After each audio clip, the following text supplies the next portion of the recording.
नहमदु व नुसल्ली अला रसूलिहिल करीम अम्मा बाद। आसाम के मुसलमान परेशान क्यों हैं? अगरचे आज़ादी से लेकर अब तक मुल्क के हर हिस्सा के मुसलमान परेशान हैं, लेकिन आसाम और कश्मीर के मुसलमान डबल परेशानी में रहते हैं हमेशा। और अब ये परेशानी 5-6 गुना ज्यादा हो गया। उसकी वजह क्यों? यानी किस लिए ये परेशानी असम में भी बढ़ गई और यानी कश्मीर में भी बढ़ गई? उस जगह मैं काजीरंगा के पनडुब्बी गांव के मिसाल के तौर पर कुछ वाकया आप लोगों के सामने पेश कर रहा हूँ कि काजीरंगा में एक गांव था, जिस गांव काजीरंगा के एरिया के करीब एक गांव बांदरडुबी। उस बांदरडुबी गांव का कुछ वाकया आप लोगों को सुना रहा हूँ। उस गांव में तकरीबन 205 परिवार लोग 100 सालों से रहते हैं। उनके पास 1930 की जमीन के कागजात मौजूद है और हर मुसलमान के पास 1951 और 1960 और 1965 के डॉक्यूमेंट्स मौजूद है। उस गांव में सरकारी स्कूल, मस्जिद और रास्ता और रेशन कार्ड सब कुछ मौजूद है, यानी इन लोगों के पास है। यह गांव काजीरंगा नेशनल पार्क के करीब है, लेकिन पार्क के अंदर का हिस्सा नहीं है। 2016 में असम में बीजेपी गवर्नमेंट आने के बाद उस बांदरडुबी गांव के गरीब मुसलमानों को बांग्लादेशी घुसपैठी साबित किया और ये लोग बांग्लादेश से आकर यानी काजीरंगा नेशनल पार्क के सरकारी जमीन कब्जा करके बैठे हुए हैं। यह खबर असम के मीडिया के जरिए पूरे आलम में फैलाया गया। असम स्टेट की हुकूमत और दिल्ली सेंट्रल हुकूमत की तरफ से दुनिया को यह खबर किया गया कि ये लोग बांग्लादेश से आकर असम के हजार हजार बीघा जमीन कब्जा कर लिया। हालांकि उस एरिया में 3 गांव है और 3 गांव के मातहत 2000 बीघा जमीन है। इन लोगों के पास इतने जमीन कब्जाया हुआ नहीं है। इन गरीब मुसलमानों ने बार बार अपनी 100 साला यानी डॉक्यूमेंट्स जमीन की हो या अपनी नागरिकत्व की हो सरकार के लोगों को दिखाते रहे, लेकिन उनकी कोई बात नहीं सुनी गई।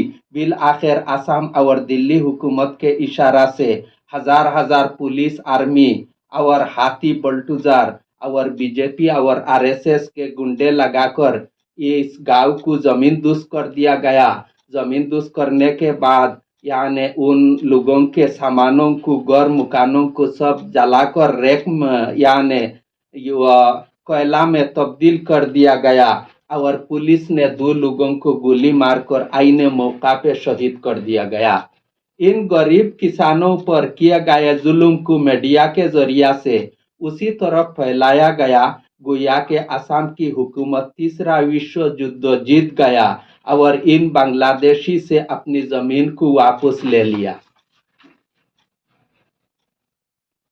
गुज़श्ता 8 साल से आलम के 80% मीडिया के जरिए हमको यह खबर मिलता है कि चाइना ने हमारे मुल्क के हजार हजार किलोमीटर जमीन हड़प लिया, कब्जा कर लिया। लेकिन उस 8 साल के दौरान एक मरतबा भी भारत सरकार की तरफ से चाइना के खिलाफ बांदरडुबी जैसे ताकत नहीं दिखाया गया और ना मुजाहरा किया गया। दूसरी बात, असम के 95% यानी 95% मीडिया ने यह बताया कि यह पूरे गांव बांग्लादेशी है, यानी उनमें एक भी देशी आदमी नहीं है। आज 8 साल में एक आदमी को भी ना बांग्लादेश भेजा और ना डिटेंशन कैंप में। बिल आखिर यह सब क्यों किया गया? आलम के लोग परेशान है, भारत के मुसलमान भी परेशान है कि यह सब क्यों किया गया। बांग्लादेशी सजा कर इन लोगों को मारा गया, पीटा गया, जमीन वगैरह सब हड़प लिया गया, उनके मकान को तोड़कर राख जलाकर राख बना दिया गया। बिल आखिर आज 8 साल हो गया, एक मुसलमान को भी ना बांग्लादेश भेजा ना डिटेंशन कैंप में भेजा। बिल आखिर ये गए क्यों? ये कहाँ गए, कहाँ चले गए? ये सब आसाम हुकूमत की तरफ से यानी आसाम में इस्लामोफोबिया की फाउंडेशन और शुरुआत थी जो अब भी जारी है।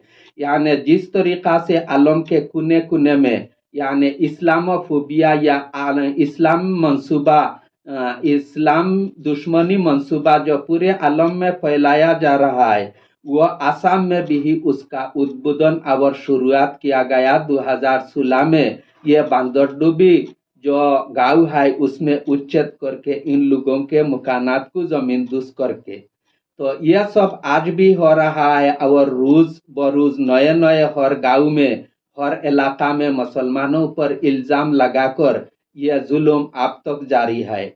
इस दौर में हमें कुरान क्या हुक्म देता है?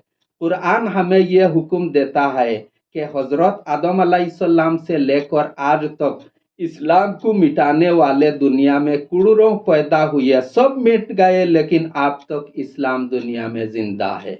और आप से लेकर क़यामत तक यानी इस्लाम को मिटाने वाले, इस्लामोफोबिया फैलाने वाले क़यामत तक हजारों करोड़ों लोग पैदा होंगे, वह सब भी फाना हो जाएंगे, मिट जाएंगे, इस्लाम नहीं मिटेगा। क्योंकि हमें कुरान ने यह बताया कि फिरौन मिट गया, इस्लाम नहीं मिटा।